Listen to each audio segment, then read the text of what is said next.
Gracias. Bueno, después de la mesa que habéis tenido, a lo mejor yo sobro un poco porque está mucho más animada, etcétera. Pero bueno, vamos a intentar por lo menos compartir algo. Vamos a empezar. El tema que me habían pedido que hablara de las últimas novedades en arteriosclerosis, lo voy a poner un poquito en el contexto. Vengo de una reunión con cardiólogos. Yo no soy cardiólogo, de manera que si me subo o me bajo, con total tranquilidad me decís echa el freno y recapitulamos. De manera que yo tengo la presentación, pero podemos construir a partir de ella cuando queráis. Fijaros, lo primero que tenemos que hacer es un poquito de humildad a los médicos. Estos dos señores, premios Nobel de Medicina con todo el merecimiento, porque habían descubierto mecanismos de cómo se regula el colesterol, Brown y Goldstein. En el año 1996 habían descubierto cómo se regulaba el colesterol, diciendo, pues cuando acabe el siglo XX nos hemos cargado las enfermedades cardiovasculares de tipo arteriosclerosis. Han pasado 30 años y vamos a ver que sigue siendo la primera causa de muerte en nuestro país. De manera que un poquito de humildad tenemos que tener los profesionales. Si la tienen que tener los premios Nobel, los médicos de a pie, muchísimo más. De manera que los que nos equivoquemos tenemos que aprender todos. Una de las cosas que tenemos que aprender mucho es que los pacientes sois no solo la razón por la que existimos y trabajamos, sino que tenéis que estar involucrados de lleno en el cuidado. El despotismo ilustrado de antes, el médico me dice, me prohíbe tal cosa. No, el médico te acompaña y te sugiere, y luego hay cosas que vosotros veis desde el otro lado que nosotros no vemos. Entonces, a veces por respeto, por distancia, no lo logramos. De manera que felicidades a los 10 años de Cardiolencia porque nos estáis ayudando a hacer nuestro trabajo mejor también. Y esperamos poder aprender un poquito. Una de las cosas que llama la atención es, como veis, la pandemia COVID que hemos tenido con esos picos de muertes que hemos tenido y que hemos sufrido todos de una forma o de otra. Algunos más directamente, otros en el trabajo, otros por seres queridos. Y desde luego nos hemos asustado. Pero fijaros, es la pandemia que hemos estado asustados y en rojo tenéis la pandemia de la mortalidad cardiovascular en España. Incluso en el peor año del COVID, más del doble de las muertes que había del coronavirus de enfermedad cardiovascular. Y no se ha reducido, se mantiene bastante estable, de manera que tenemos una auténtica pandemia a la que tenemos que atacar. Aquí vamos a hablar, o habláis de muchas enfermedades de tipo cardiovascular. Yo me voy a concentrar en una en concreto, que es la que tiene que ver con la arteriosclerosis, no en todas, porque no me la sé tampoco. Pero sí recordar causas de muerte en nuestro país. Sistema circulatorio, por delante del cáncer, y el resto, muy lejos. De manera que estamos en un sitio donde tenemos derecho a reivindicar que se le preste una atención correcta. Esto es un diagrama de las causas de muerte también que han hecho en todos los países del mundo. Y lo he puesto porque los trozos de la tarta nos indican el cuadradito rojo que veis, enfermedades de tipo cardiovascular. Es el cuadrado más grande. El siguiente punto, como 2/3 de ello, son de tipo ligado a la arteriosclerosis. Luego, dentro de la tarta más grande, el pedazo más grande. Y lo importante es los cuadraditos más pequeños que ponen factores de riesgo. Esto nos indica que alrededor de las 3/4 partes de la principal causa de muerte en nuestro país son modificables. Tenemos cosas en las que podemos hacer. En otras quizá menos, pero en esto sí. De manera que tenemos cosas que hacer. Y luego la otra cuestión, hombres y mujeres. Aquí he liderado la mesa femenina. En la facultad yo tengo muchas más alumnas que alumnos. A veces pedimos la cuota, por favor, que dé algún chico más, que estáis rodeados de chicas solo. Y las 3 primeras que veis, ictus, enfermedades del corazón de otro tipo, insuficiencia cardíaca, más en mujeres que en hombres. En contra de lo que nos habían dicho hace muchos años, que el tema de las enfermedades cardiovasculares sean cosa de hombres. No. La cardiopatía isquémica sí, pero las demás fundamentalmente predomina la afectación de las mujeres. Y hace poco me pidieron colaborar en un libro blanco sobre salud y género del capítulo de ictus. Os dejo ahí el código QR y si no os lo pasáis, por si a alguien le interesa, porque se lo puede descargar. Es la perspectiva de género aplicada a la salud en general y yo contribuí con un poquito en el capítulo de ictus y mujer. Ya he visto que en el folleto que tenéis aquí, más o menos lo fundamental de cuáles son los factores de riesgo de arteriosclerosis los conocéis. Y a riesgo de pasar un poquito demasiado sencillo, porque estoy seguro que casi todos tenéis el contexto en este foro de lo que hay, bueno, pues recordar los principales que llamamos los principales factores de riesgo, ¿no? La diabetes, la obesidad, el tabaquismo, la hipertensión y la dislipemia. Y para no estar un saquito de la tarde, sino 20 minutos, me voy a concentrar en un ámbito donde ha habido muchas novedades, que es en el conocimiento del control de la dislipemia y qué cosas, que algunas de ellas son de este año, nos pueden ser útiles ya, y ya están siendo útiles a mis pacientes. La primera cosa que hay que recordar es que aunque lo fundamental, cuando el paciente viene al hospital con un infarto o con un ictus, es porque se le ha hecho un trombo en la arteria, esto es el final del recorrido. Llevamos décadas desarrollando con los factores de riesgo la arteriosclerosis y no deja de ser un fracaso que lleguemos al final, que no empezamos antes porque conocemos los factores de riesgo. Aunque no sean perfectas, tenemos sistemas de intentar ver qué paciente o qué persona que no es paciente ahora tiene mucho riesgo de serlo dentro de poco, y lo que hacemos es hacer una aproximación insuficiente, pero puede ser útil para el riesgo cardiovascular. Y sabemos con rotundidad que el colesterol, que se me voy a concentrar, es muy importante, y no solo el colesterol un día, sino el colesterol toda la vida. Estos son estudios que muestran, voy a señalar porque el puntero no funciona aquí, que si hacemos seguimientos, cuanto más se exponga uno al colesterol, más peligro. Y cuanto más tiempo, mejor. Estos son estudios en que hacemos ensayo clínico. Cambiamos el colesterol con pastillas. Duran por término y medio 5 años. Tienen un efecto limitado. Los estudios que se hacen en la población general, cohortes, alrededor de 10-12 años. El efecto más importante.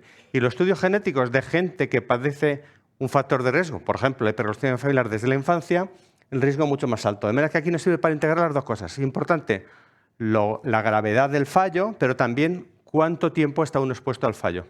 Eso para padecer la enfermedad, pero también para darle marcha atrás. No solo dar un tratamiento fuerte al final, sino a lo mejor un tratamiento más suave desde el principio nos puede ayudar a que la enfermedad no avance tanto. Y cuando yo empezaba a hacer la especialidad de medicina el 12 de octubre, el siglo pasado, no vamos a entrar en detalle de qué día es, el asterisco del colesterol estaba en 300 miligramos de decilitro. Ahora lo tienen en 200. El colesterol era el mismo, solo que ha cambiado nuestra perspectiva. Antes nos parecía que solo lo que era altísimo le teníamos que meterle mano, y gracias a un montón de estudios desde finales de los años 80, pero sobre todo los años 90, que empezaron las estatinas 2000 y los nuevos fármacos, ezetimiba y 9-DSPSK9, sabemos no solo que podemos bajar los colesteroles altísimos, sino que los colesteroles medio normales, en gente que tenga riesgo suficiente, nos pueden servir para reducir complicaciones cardiovasculares. Nos sobra colesterol a patadas a todos, a los sanos y a los enfermos. De manera que muchas veces el tratamiento consiste en que no esté un paciente bien, sino mejor que bien, mejor que su vecino que no tiene ninguna enfermedad. Y esta gráfica se la ha copiado a la doctora Tarín, una cardióloga de Móstoles, que hace una metáfora que a mí me resulta útil, porque me viene una pareja a la consulta y la señora me dice: oiga, yo tengo el colesterol más alto que mi marido y a mí no me pone nada, a mi marido le ha puesto 2 pastillas. Se siente discriminado, los médicos solo hacen caso a los hombres. Y le digo: no. Las arterias coronarias de su marido son como esta carretera montaña estrecha con curvas que como vayas a más de 50 o de 70 te la pegas. Mientras que usted no fuma, tiene la tensión bien, ha tenido una vida saludable, sus arterias son como una autopista. Y ahí podemos ir a 120 y ponemos las gráficas un poco de la circulación, un poco como recordatorio, y me ayuda a encontrar que el colesterol no queremos que todo el mundo tenga igual, sino queremos a la gente que necesite más, darle más.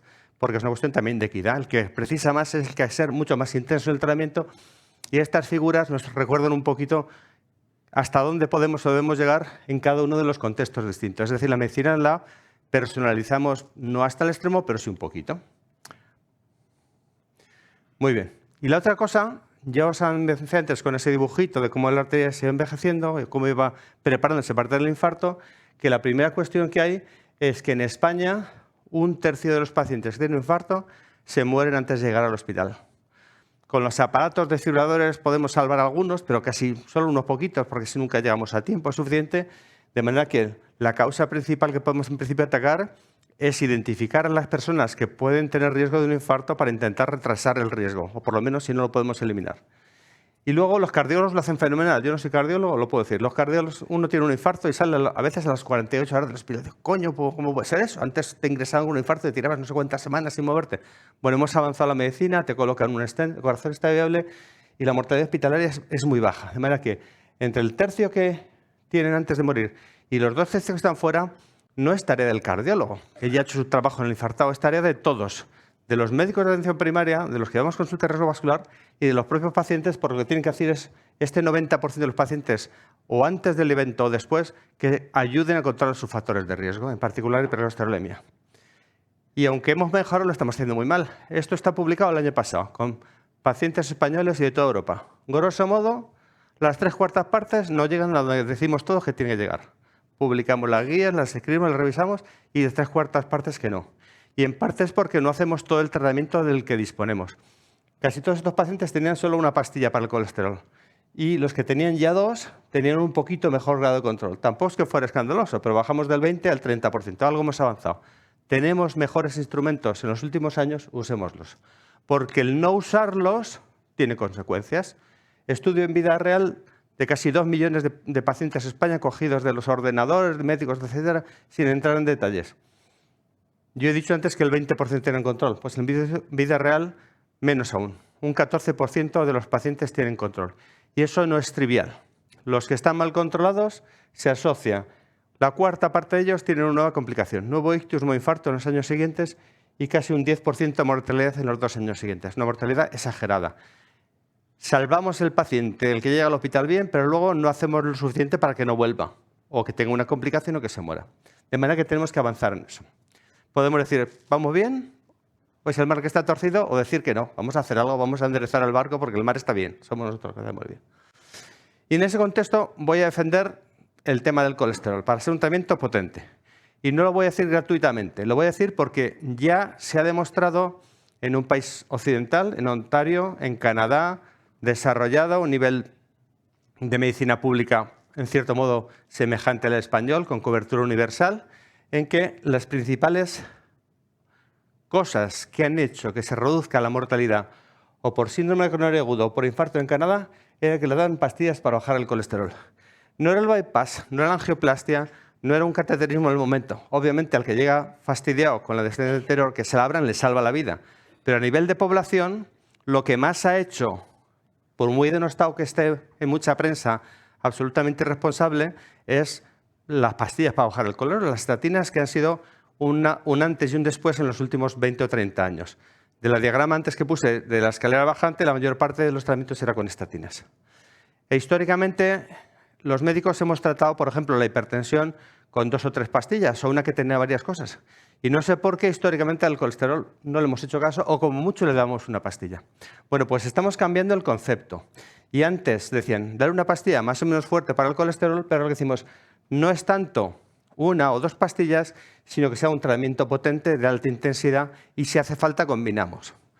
En el eje de arriba son las estatinas, el núcleo de partida que ya toma casi todo el mundo, que tiene alguna patología sobre arteriosclerosis, debería tomarla todo el mundo, y todo el mundo que tenga muchos factores de riesgo vascular, sean o no sean del colesterol, porque teniendo el colesterol normal, si tienes hipertensión, diabetes, etcétera, también puedes mejorar tu futuro si bajas el colesterol, que a todos nos sobra. Bueno, pues podemos hacer combinaciones. En monoterapia, en una única pastilla, hay pastillas que bajan el 20%, otras 40, 50%, y las inyecciones, de las que podemos mencionar después, lo puede bajar hasta el 60%. Pero si utilizamos 2 combinaciones, que muchas de ellas están comercialmente disponibles, pueden bajarnos hasta el 60, 70%. Si utilizamos 3, más aún, e incluso en algunos pacientes especialmente graves, con hiperglucemia familiares graves, se puede utilizar 4 fármacos y tengo bajadas prácticamente el 90%. Obviamente esto no es lo que vamos a usar para todo el mundo. Pero ayer estaba yo en un congreso en Lyon, Francia, y presentaron un caso de una niña que se había muerto cuando iban a operar de anginas a los 5 años, porque tenía una cardiopatía isquémica.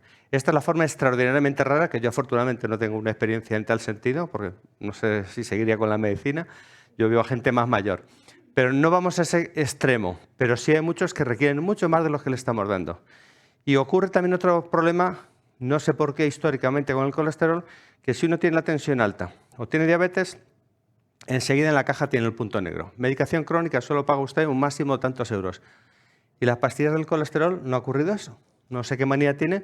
Sois los pacientes con nosotros los que tenemos que decir a la administración, oiga, ese tratamiento que reduce los infartos, este trabajador de 50 años que tiene un sueldo escaso, ¿le va a ayudar a usted a que en lugar de gastarse 30 euros al mes en una pastilla, que a lo mejor si es una hiperlipemia familiar tiene que tomarlo más de la familia, o va a dejar de tomársela porque es más cara que la otra pastilla y va a tener un infarto dentro de 5 años y entonces ya le van a dar todo gratis, cuando esté infarto, etc. Entonces creo que tenemos que cambiar un poco el concepto, no a todos los tratamientos que han demostrado que son efectivos, no en mejorar un análisis, en mejorar la vida de los pacientes y las complicaciones cardiovasculares.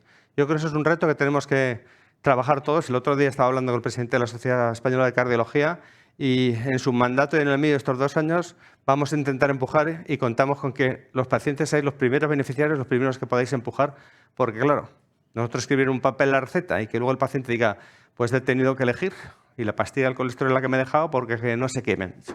Muy bien, pues sabemos que tenemos capacidad y sabemos que nuestro beneficio global, ya dije antes, que es la intensidad y el tiempo. La intensidad, yo tengo, como he visto antes en ese rombo, mucha facilidad de tener 3 o 4 tratamientos y hacer una bajada importante.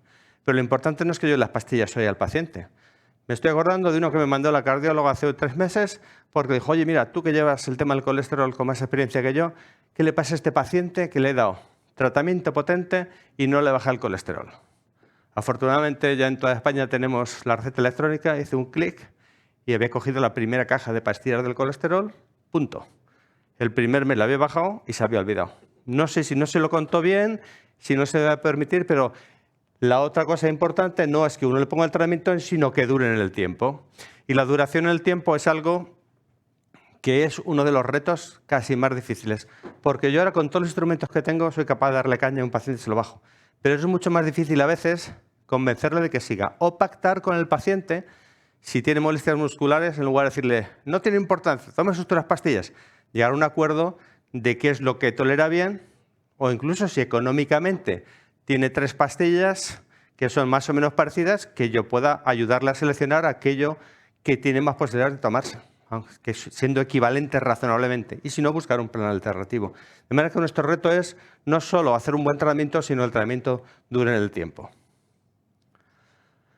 Y otro de los temas que es importante también, que ya insinué antes con este esquema, es que en el momento actual dejamos la arteriosclerosis evolucione y le ponemos tratamiento cuando ya el paciente está casi infartado. Estamos llegando tarde. No solo tenemos que darle tratamiento potente al que ya tiene una complicación, sino identificar a aquel paciente que va a desarrollar esta trayectoria. Ya hay herramientas y calculadoras que nos ayuden a estimar el riesgo vascular a lo largo de la vida y en lugar de esperar a que le dé el jamacuco, intentar adelantarse antes y a veces le damos un tratamiento barato, sencillo y genérico durante meses o años antes para intentar que la circunstancia esta ocurra. Claro, es mucho más difícil persuadir a alguien asintomático que no le duele el infarto que no le ha dado que a alguien que ya le ha dado el golpe fuerte. Pero tenemos que tener ese esfuerzo. Y en ese esfuerzo es en el que tenemos que ser aliados. Porque vosotros que habéis padecido la enfermedad se la vais a contar mucho mejor al vecino que se la cuente yo. Cosa del médico. Lo decíais antes vosotras. Me lo cuenta un compañero que lo conoce y me lo creo mucho mejor, tiene mucha más empatía, sabe decirme mucho mejor lo que hay. Nosotros en el hospital estamos intentándolo. Tenemos también rehabilitación cardíaca y en algunas comisiones tenemos un paciente invitado a que participe en la discusión. Hay gente que es un poco reacia, porque los pacientes no saben términos técnicos y a lo mejor se equivocan, no se enteran de lo que se tienen que enterar. Yo creo que es un grave error. No saben términos técnicos, que al fin y al cabo son palabras griegas que ponemos los demás a veces para que no se enteren, pero saben el otro lado de la barrera. Decía Jardiel Poncela, ya que se ríe alguien por ahí, en una época que los médicos eran los sujetos que acompañaban a los pacientes a la tumba hablándoles en griego. Y es cierto. Por eso le digo a los alumnos de medicina, oye, tienes una metaplasia mieloide agnogénica. Agnogénica, o sea, ni puñetera dicho en griego, ¿vale? Pues a veces hasta nuestra ignorancia le disfrazamos de palabras rimbombantes. Bueno, pues bienvenidos al club, que hay cosas que podemos entender bien, explicar bien, y a veces también explicarle al paciente que esto no tengo solución, o que no sé qué hacerle, o que no tenemos un instrumento mejor, y que pueda decidir cómo planificar su vida, que el dueño de la vida del paciente es el propio paciente. Lo demás le podemos ayudar, pero no somos dictadores ilustrados, ¿no? Muy bien, pues entonces, un pequeño cuadro de flash para que veáis que el catálogo se amplió. Antes solo teníamos estatinas que bajaban el colesterol en la farmacia. Luego hemos tenido 2 fármacos y en azul oscuro os pongo fármacos que están disponibles y financiados por el Ministerio de Sanidad este año. Hemos tenido una suerte de que ha cambiado el chip. Hemos podido incorporar nuevos fármacos. Uno que bloquea la síntesis del colesterol, las conocidas estatinas. Otro que bloquea la absorción del colesterol. Y este nuevo que no es muy potente, pero que se ha desarrollado para gente que le duelen los músculos con las pastillas del colesterol, que es la primera causa de abandonar el tratamiento. Bueno, pues ya digo, es menos potente, pero se fabrica, lo come uno, se va al hígado y solo actúa en el hígado y no actúa en el músculo. Tenemos un tratamiento que además el año pasado se ha publicado, reduce el colesterol y reduce el riesgo de infarto. Entonces, bienvenido sea. Lo tuvimos el año pasado sin financiación, ahora lo tenemos ya financiado en España y lo podemos tomar combinado con estatinas o con ezetimiba o los dos. De manera que tenemos el catálogo un poquito más amplio. Yendo un poquito más adelante, ya tenemos fármacos inyectables. Los inhibidores de PCSK9 son fármacos caros, que lo usamos para pacientes de un riesgo muy alto, que nos bajan el 60% del colesterol y que se pueden añadir con todos los anteriores. Como es lógico, no se lo damos a todo el mundo. se lo damos a quien el Ministerio nos deja en primer lugar y aunque no estamos de acuerdo al 100%, sí estamos de acuerdo en que hay que restringírselos y dárselos a quien más riesgo tiene. Pero nos sirven para seguir cerca. Y por último, tenemos Inclisiran, que lo habréis oído hablar posiblemente porque ha salido en la prensa, la vacuna del colesterol. No es una vacuna del colesterol, no lo es, no vamos a hacer las cosas como no son, pero sí se parece a algunas vacunas en las que hemos tenido éxito. Las vacunas del coronavirus es meter un ARN, un ácido nucleico de cadena cortita en el brazo y ese ácido nucleico, nuestra célula fabrica una proteína. Y entonces, sobre esa proteína salen los anticuerpos, pues hacemos la vacuna. Bueno, pues el Inclisiran es otro ácido nucleico un poquito distinto que en lugar de fabricar una proteína se pega al ácido nucleico nuestro y la bloquea. Entonces, deja de bloquear una proteína que hace que no se recicle el receptor para eliminar el colesterol. Con lo cual mejoramos el reciclaje, también en biología nos valen los puntos limpios, ¿vale? Reciclaje y bajamos el colesterol muy parecido, casi el 60% y comodísimo. Una inyección cada 6 meses. Yo tengo una paciente que lo importamos de Alemania y ya tiene 2 o 3 años, pero el resto de pacientes no me ha dado tiempo más que ponerle la primera, porque está recién comercializado. Empezó a finales de año, pero se ha estado disponible en los hospitales desde este año. Y por último, sin meterme ya en ello, habéis oído hablar también de que el colesterol y los triglicéridos, tenemos fármacos muy potentes para bajar el colesterol de un tipo sobre todo, y para triglicéridos tenemos muchos que bajaban los triglicéridos en los análisis, pero que no protegían el corazón, y los hemos ido abandonando. Muchos ácidos grasos omega 3 a dosis inadecuadas, fibratos que parece que no están funcionando bien, pero desde este año también tenemos otro fármaco nuevo, que es una variante de ácido graso especial, que no solo baja un poquito los triglicéridos, sino que ha demostrado que reduce los infartos, que es lo que nos importa. De manera que enhorabuena, porque este año tenemos un catálogo más amplio. Tenemos 3 opciones mejores para poder tratar a nuestros pacientes. Y eso es lo que tenemos ahora, pero el futuro va a seguir mejorando. Tenemos pastillas que se toman diarias. Tenemos los anticuerpos monoclonales que se pinchan quincenales. Tenemos fármacos RNAs de interferencia que se están poniendo semanales. Y algunos, como el Inclisiran, se ponen una inyección cada medio año. Y estamos empezando un ensayo clínico para la lipoproteína A, que es una inyección al año. Vamos a tener un catálogo extraordinario. No vamos a erradicar la enfermedad cardiovascular, pero la podemos mejorar. Y para el futuro ya hay algunos experimentos con vacunas frente a esa misma proteína, PCSK9, e incluso casos de edición génica que se han hecho ya en monos y en 3 pacientes que estaban gravísimos, que estaban a punto de morir, y a modo de prueba han empezado a demostrar que con las célebres CRISPR podemos intentar recortar algunos de los genes que pueden producir daño y yo probablemente no vea, vosotras espero que sí, dentro de unos pocos años veáis que esa cuestión teórica se va a convertir en la realidad. Y luego además estamos cambiando también hacia dónde ponemos la diana. Hacia el colesterol fundamental como diana, las proteínas ricas en triglicéridos y luego un agente nuevo que estamos empezando a descubrir, que es la lipoproteína A, que yo a mis pacientes que la tienen alta digo que no es el colesterol malo, sino el malísimo, que se entiende bastante bien porque se parece mucho al LDL, pero peor, ¿vale? De manera que, ya para recapitular, si queréis que debatamos algo, recordar, primera causa de muerte en España, enfermedades cardiovasculares, más en mujeres que en hombres. Tenemos mal control del colesterol a pesar de que tenemos instrumentos. Parte de la responsabilidad es nuestra porque no avanzamos en lo siguiente. Parte es vuestra porque no somos capaces de persuadiros de que el tratamiento es para siempre. Yo a los pacientes les digo que es como un plan de pensiones para el corazón. Mientras cotizas, vas a obtener resultados. Dejas de cotizar, dejas de tener resultados. Tenemos enormes mejoras para bajar el colesterol, que lo podemos bajar el 90% en quien lo necesite. Los últimos fármacos que he puesto son muy caros, pero los paga el sistema público. Los damos en los hospitales a muy poquita gente, pero no se les cobra nada, ni los iones de PCSK9 ni el Inclisiran. Tenemos nuevas variantes de colesterol que no conocíamos que vamos a empezar a poder tratar. Y tenemos nuevos mecanismos de acción con la lista que os puse antes que van a permitir un catálogo muy amplio. Una pastilla al día, una inyección al mes o al trimestre y que, aunque he hecho mucho esfuerzo en transmitiros que tenemos novedades importantes, no debemos olvidar lo primero y principal, que aquí, si no lo hacéis vosotros, no lo hace nadie. Dejar de fumar. Yo tengo una calculadora que le pongo a algunos pacientes cuando me dicen, oye, que me mandan uno que tiene la tensión 145 o 14,5. Y preocupadísimo por esa tensión. Y le meto en la calculadora el colesterol, la tensión y el tabaco. Dice, mira, tu corazón es un tío joven. de 35 años, con todos esos factores de riesgo, tiene un riesgo que se comporta como si tuviera 55. O sea, tienes 20 años de envejecimiento a tu corazón. Voy a quitarte el tabaco. Y la calor le quito el tabaco y de repente rejuvenece 12 años. Le bajo la tensión y le rejuvenece 3. Digo, yo voy a hacer mi trabajo.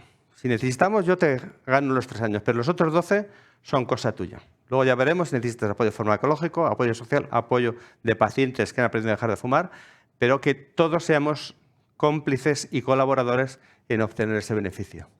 Entonces, no quería dejar que fuera una charla de fármacos, sino implicaros en que el tabaco, el ejercicio, que los ayuntamientos y la sociedad tenga parques, sitios donde uno pueda caminar. En Alcorcón el ayuntamiento ha hecho un convenio para que los gimnasios por la mañana, que no va la gente que es más deportista, le dé a las personas mayores capaz de ir con una cuota muy reducida, etcétera. Cosas que la sociedad pueda aportar para que hagamos las cosas un poquito mejor. Y, por supuesto, reivindicar la dieta mediterránea, que aunque haya subido la cesta de la compra, tenemos el privilegio de poder comer mucha fruta y verdura y aceite de oliva. Ya no sé si nos lo podemos permitir todos los días, pero bueno, un chorroncito de aceite de oliva nos puede ayudar mucho y es muy importante para que sigamos teniendo los países más longevos del mundo y, como decían en el anuncio, uno de los más ricos del mundo. Y para concluir, decía el chiste que lo he traducido, desde buenas noticias, su colesterol está igual que siempre por la ciencia ha avanzado. Y el paciente dice, ¿qué cosas me cuenta? Bueno, hagamos ese salto. Ha avanzado la ciencia y que su colesterol no esté igual que siempre, que esté mejor que nunca. Y nada más, muchas gracias por vuestra atención. Y si tenéis... Sí, no sé si hay alguna... Ahí está mi correo electrónico del hospital. Si alguien tiene un poquito de pudor y no quiere hacerlo aquí, pues encantado de poderle contestar. Aunque os aviso que si no os contesto puede ser que esté lleno, porque la Comunidad de Madrid nos deja un buzón un poquito justito. Y si no se contestó en 3 días, insistir, no sé que me lo hayan rechazado. Sí, no sé si hay alguna pregunta más en la sala. Yo tengo 3.500, pero me voy a conformar con las una. 200 primeras nos quedamos tranquilos. Yo las otras las mando al correo. ¿Por qué las mujeres tienen más riesgo? Primero porque vivís más, la primera circunstancia. Y luego hay otras que no conocemos muy bien. No sabemos por qué, hay factores seguro hormonales y luego también factores de estilo de vida. Las mujeres les ataca más la hipertensión que la dislipemia y los detalles pues, son bastante complejos. Conocemos algunos elementos, pero la naturaleza no nos da toda la pista, no lo sabemos del todo bien. Pero sí sabemos que es así. Que primero se le hacía mucho más caso, a la cardiopatía isquémica que al ictus históricamente. Y en eso, que ocurre más en hombres, es lo que predominaba fundamentalmente en la valoración. Pero si nos fijamos en las cifras, eso no es así. Y la realidad es esa. Hay más en mujeres que en hombres. Hola, buenas tardes. Durante todos los 2 días, en todas las charlas, aparece un tema y le voy a hacer la pregunta del millón. La recuperación física o la actividad física es fundamental. ¿Cuándo se va a recetar en vez de o con los medicamentos adecuados? Porque muchos ayuntamientos ceden polideportivos, ceden espacios, ceden de todo y los pacientes como que no. Entonces, ¿cuándo va a ser posible? Porque yo sé, o por lo menos Pero creo... No sé si entiendo la pregunta. Una cosa es que, lo primero, tienes razón que a veces te dicen ejercicio y con mis compañeros de rehabilitación que han montado la unidad cardíaca, el ejercicio se debe prescribir, igual que se prescribe un medicamento. No suelo decir una cosa más. Pero lo que me estás contando no sé si yo lo sugiero o se digo al paciente, sino el paciente se lo cree. Ya, es que, bueno, lo que llaman la fase 3, o sea, la fase 1 y la fase 2, maravilloso porque está todo controlado por la sanidad, ¿no? Lo que llaman la fase 3, que es absolutamente necesaria porque es para toda la vida, ahí es donde a mí me preocupa. Creo que hay todas las condiciones. De hecho, en Asturias están tratando de llegar a la receta. Nos tienen que recetar y nos tienen que exigir, usted en sus condiciones, tiene que hacer el tipo 4 de actividad física. Porque todos... Nosotros lo podemos proponer, pero si no lo hacen ustedes, no tenemos nada que hacer. Es que aquí tenemos que ser... No me acuerdo qué pueblo, creo que es un pueblo en Asturias donde estaban queriendo hacer el pueblo de mayor salud cardiovascular con actividades de la sociedad, no del médico. Que con todas las pegas que tenemos, la sanidad de un proceso agudo la tenemos razonablemente bien y según que nos comparemos, extraordinariamente bien. Pero nos falta, como estás diciendo muy bien, le doy el alta y con qué instrucciones. Creo que tenemos que hacer una implicación mucho mayor implicación de la enfermería, que no es el médico el que lo dice todo así porque es que lo sabe. En algunas cosas sí y en otras lo hacen mejor las enfermeras. Y luego vosotros, nuestros pacientes de rehabilitación cardíaca, hay unos grupos que es el que llamamos paciente experto y debate con sus compañeros preguntas que o no se atreve a decir al médico o que son completamente distintas. O que son de mi barrio, esta es la calle así, se puede ir, no se puede ir, cosas que pueden parecer triviales. Pero son importantísimas. Disculpa, has dicho que el colesterol LPA es el peor de todos. El colesterol de lipoproteína Sí. minúscula. Sí, ¿qué? Es 5 veces, a ver, es un poco una caricatura, pero la misma molécula de lipoproteína A minúscula es 5 veces más perjudicial que la molécula del colesterol LDL malo que decíamos. Vale, y los que Pero tenemos la tenemos suerte más de de lo- tenerlo, ¿qué pasa? Bueno, pues eso tenemos alguna, entre comillas, buena noticia. Vale, 2 buenas noticias. La primera es que el exceso de riesgo de la lipoproteína A lo podemos contrarrestar controlando el otro colesterol. Yo ahora mismo no tengo ningún fármaco aprobado para bajar la lipoproteína en ningún país del mundo. Pero sí sabemos que si yo bajo el resto del colesterol, controlo un poquito la tensión, dejo el tabaco, puede tener un efecto protector muy importante. La segunda buena noticia, toma nota del correo electrónico porque empezamos un ensayo clínico para dar un inhibidor de la síntesis de lipoproteína A. La fase 2 ha funcionado muy bien en España, de tal modo que lo va a empezar Lilly el año que viene. El año que viene no, el mes que viene. Ha ido también la fase 2, que en todo el mundo, primero Estados Unidos, pero de Europa el país que más pacientes va a incluir es España. Y hay 4 hospitales en Madrid. Si tienes interés, mandas un correo, si cumple los requisitos que quieres. En Madrid, ¿vives en Madrid? Barcelona. Te digo, busco quién y te digo quién en Barcelona. Mándamelo ahí y yo te busco a alguien en Barcelona, que lo pueda entrar. Yo tengo una por streaming que me la pone difícil, yo te lo leo. Soy paciente de angina estable de difícil solución ante la imposibilidad de hacer bypass.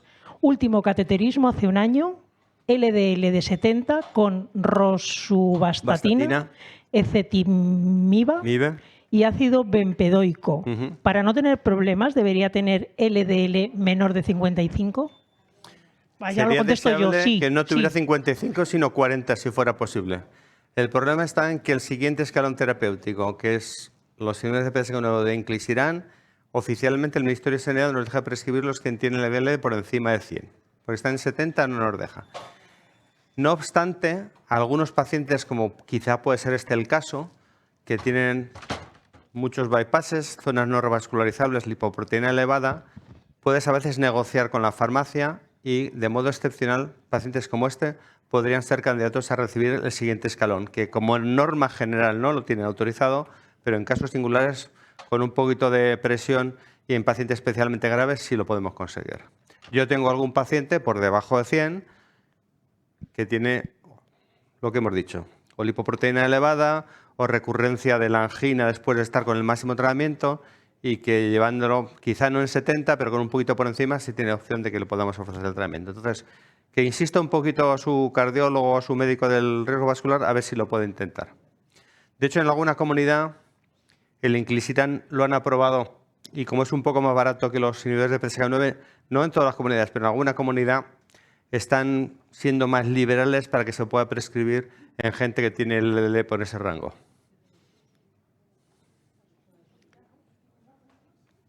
¿Pregunta más? ¿Tenéis alguna pregunta más?